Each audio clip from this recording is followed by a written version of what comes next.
போலி பத்திரம் மூலம் நில மோசடி, ஆள் மாறாட்டம் மூலம் நில மோசடி. அதாவது எனக்கே உபதி அடிக்க பார்த்தாங்க, மை பூச பார்த்தாங்க.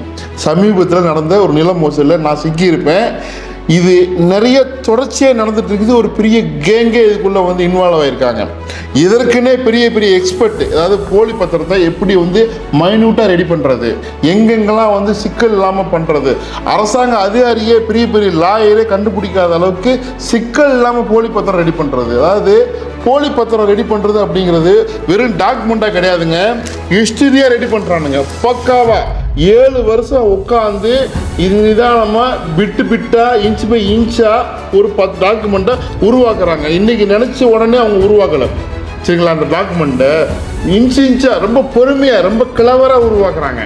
இதுதான் நம்ம அதாவது ரியல் எஸ்டேட் தொழில் செய்கிறவங்க ரொம்ப உற்சாகம் இருக்கணும். கொஞ்சம் நம்ம அசால்ட்டாக இருந்தோம், அசட்டையாக இருந்தோம், இந்த மாதிரி போலி பேர் வழிகள்கிட்ட மாற்றிப்போம்.